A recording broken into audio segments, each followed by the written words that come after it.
Welcome everyone to another little bit of a tutorial.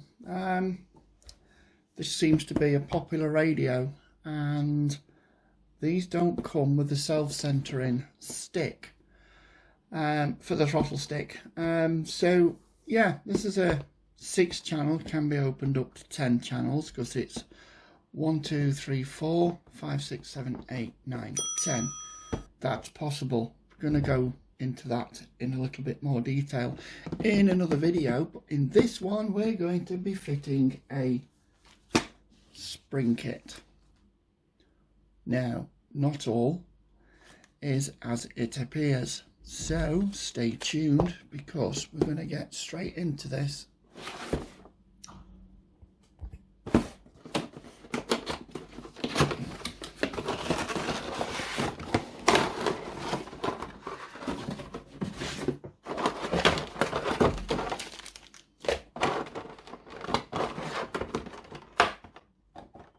I have done one of these before, but the FS-i6, not the FS-i6X. Don't know if there's any, well, there is a difference. I do know that there is a little difference, and I'll be showing you what that is. So, spring kit, and as we can see, that stays up, because this is primarily for aircraft where this is all the way off and then you have full travel for throttle. We want that to self-center like this does.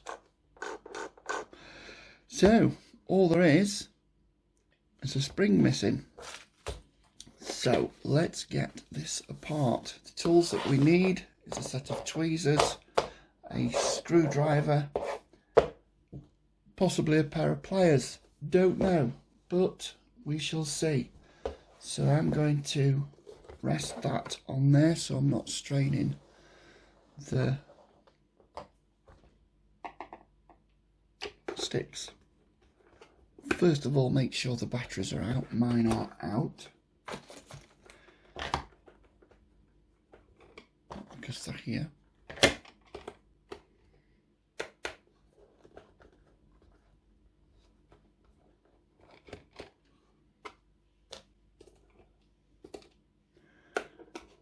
Four screws. Try not to get in the way of what it is I'm actually doing. So there's the 4 screws, and how does that come off? Right, so the handle does split. Don't pull it because we have 2 little plugs just down here that go from the batteries and the trainer. So I'm just going to unplug those so they're not getting in the way. Put that over there, and as you can see, the throttle stick is now here on the right, and this is what we need to do. So let me try and zoom down, focus on the bit that we're doing. Okay, we're going to remove these 2 screws here. I'll try and keep as much out of the way as I can.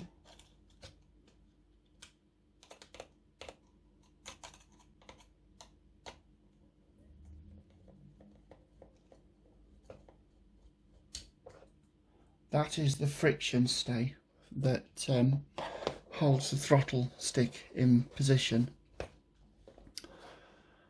and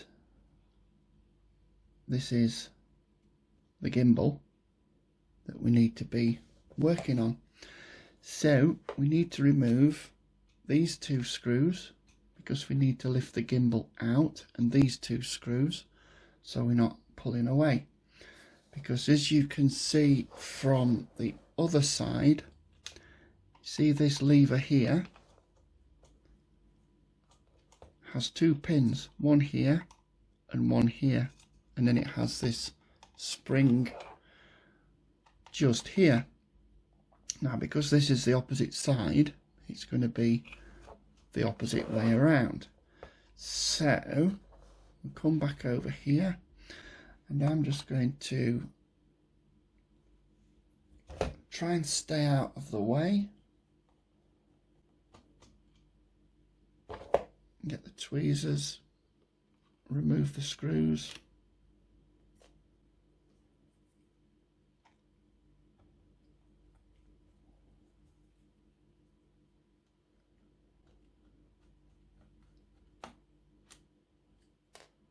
Just putting them down there.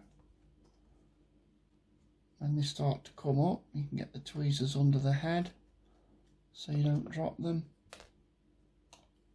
unless it's dropping them on the table or in a dish, ideally. So now that is loose. You'll also note that we have a slot here and a small slot here, and those are locating pegs, so we can slowly lift that up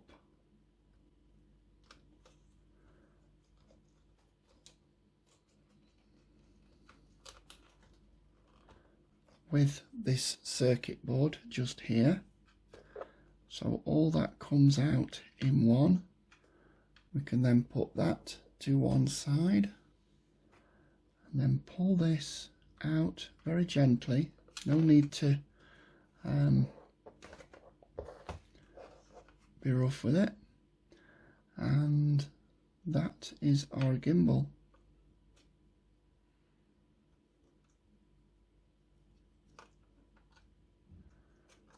So just put that there for a second, and I'll zoom out, because what I want to show you is, I've got to open one here, yeah, got to open one.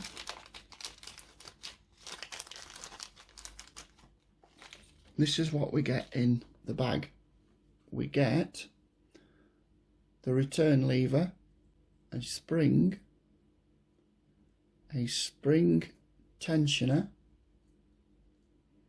a screw for the spring tensioner, and two small dowels. Now, these dowels will fit an FS-i6. On the FS-i6S, we need a bigger dowel, because these are 8mm. Let me show you a size comparison. I'll get two dowels from the bag.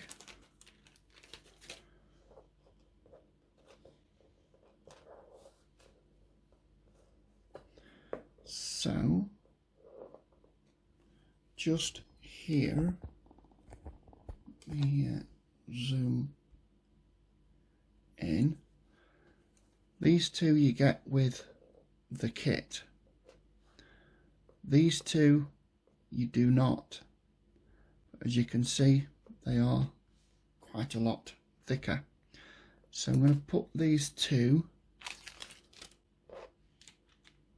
back in the bag, because we don't need those.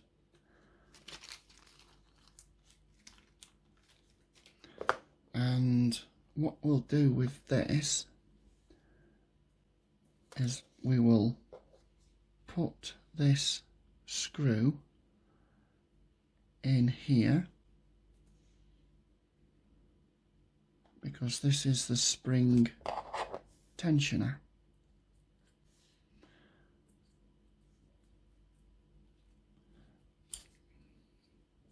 It is quite tight.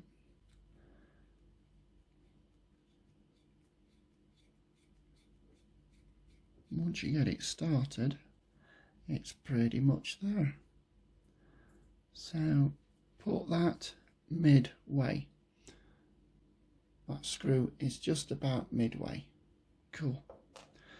And there is the spring.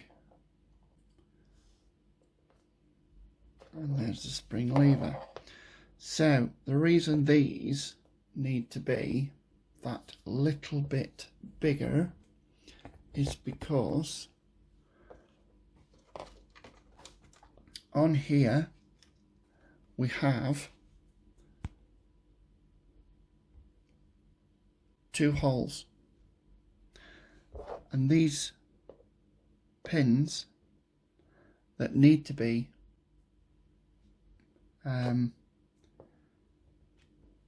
2 millimeters fit in these holes. So with your pliers you need to go ahead and push those in to there.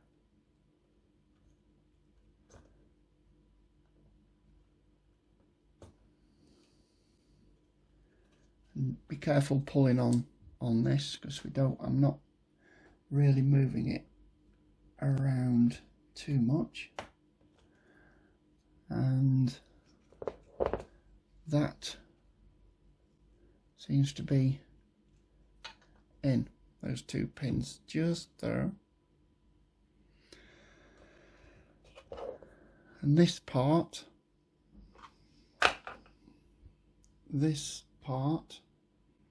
let me just move that out of the way, drops in there. This is the way it goes. The cutout just here points upwards, and that just lays in there like that. Okay, so now we need to put back this small brace onto the potentiometer, and then put that back on there.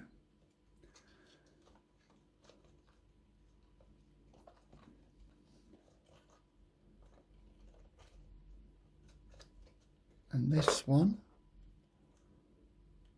you can't really get them the wrong way round because they will only fit on one way. I know on other radios they have bearings, not just relying on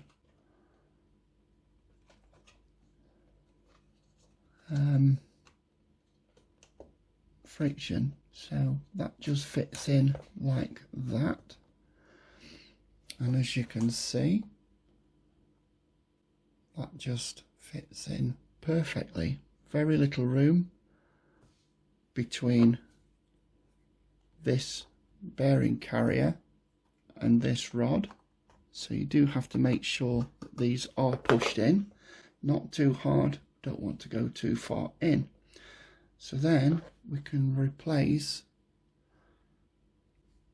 those 4 screws that hold that in. I'm just gonna nip those in. Now if you notice, I'm doing a slight back turn on these, and I shall tell you why in a second. So slight back turn,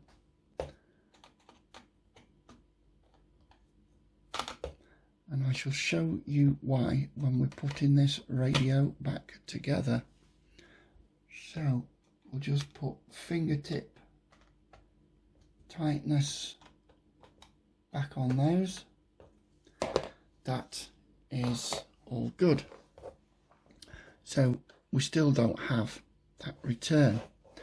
So I'm going to turn the radio over, get that into the middle of the screen, because this lever that we've installed underneath we need to get the spring on that. So hook the tweezers through the hole, then we can loop that through underneath. So we've got that, and then just release that. I have to grab it from a different angle, yeah. And then this piece, the adjuster, just slots in, right? There's nothing to screw in, and then just simply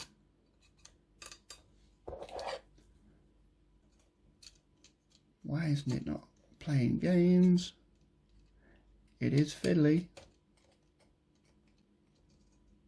And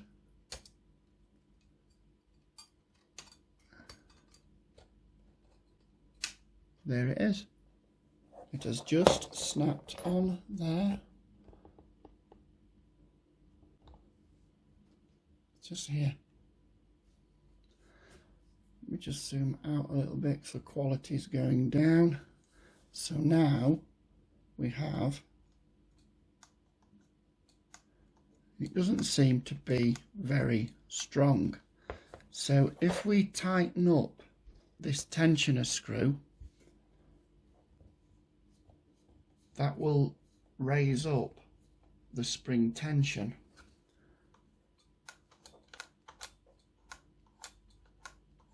And that has done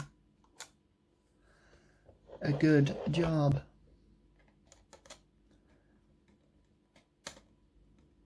And that's all the way tensioned. So I don't know if you can see that, but you can see that the spring tension drags it all the way down whichever way you go. So zoom back out. So now we have a good amount of tension. It's not as good, but you know, that's what we have to deal with. And we just bring this back in. Make sure that the right way round, because those plugs are slightly offset.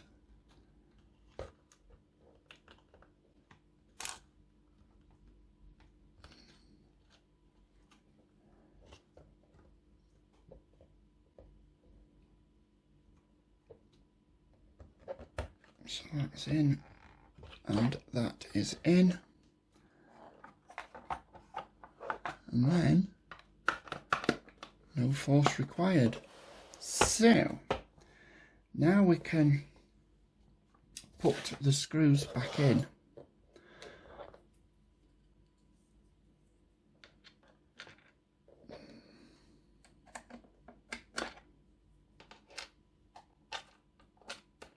Right, here's the thing. We want to try and go back in the same threads into the plastic. So if you do a back turn,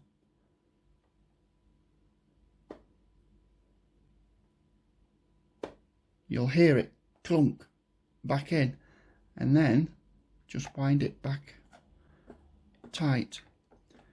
So we're not, so first thing is do a back turn, and once you feel it clunk back into the threads, so you're not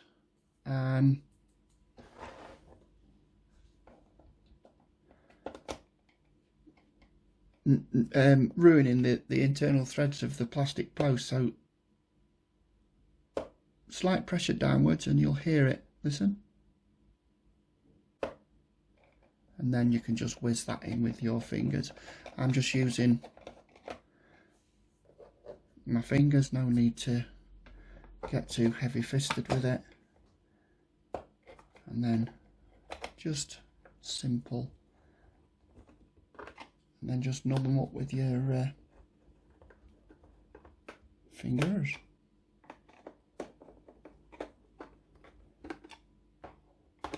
This is brand new radio, never been used.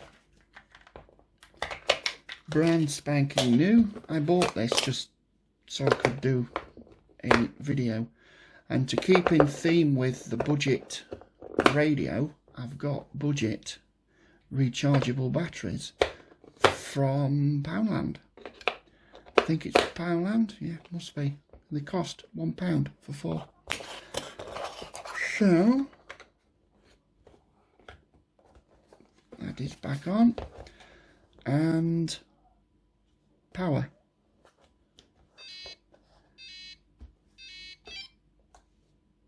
And there we go, it's on.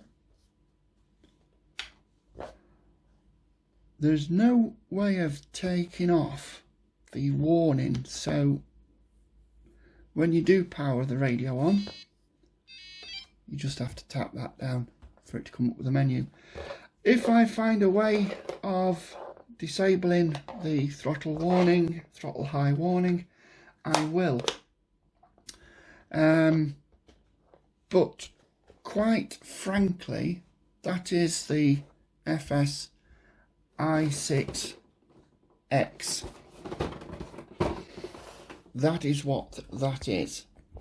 So if you go on eBay, Banggood, Aliexpress, whatever your preferred supplier or purchasing website is, and you buy one of these spring kits, that is what you'll get. But this radio needs these slightly thicker dowels. What I'm going to do, because quite typically I don't buy one,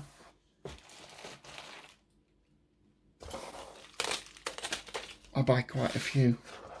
So what I'm now going to do is I'm going to put 2 of those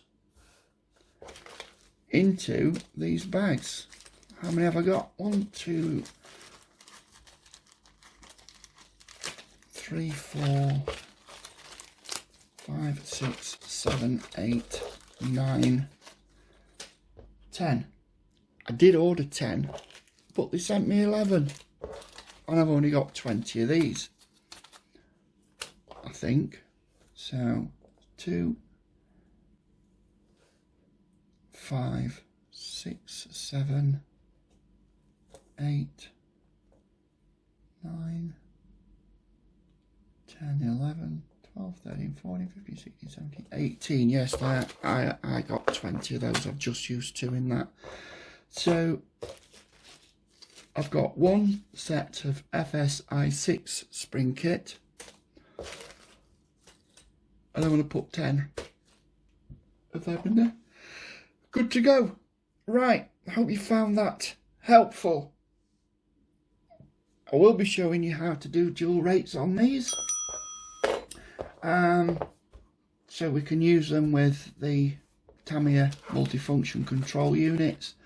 I've seen a lot of people that have tried and struggled with them, so I thought I'd get myself one of these, see what all the fuss is about, and yeah, get that all set up.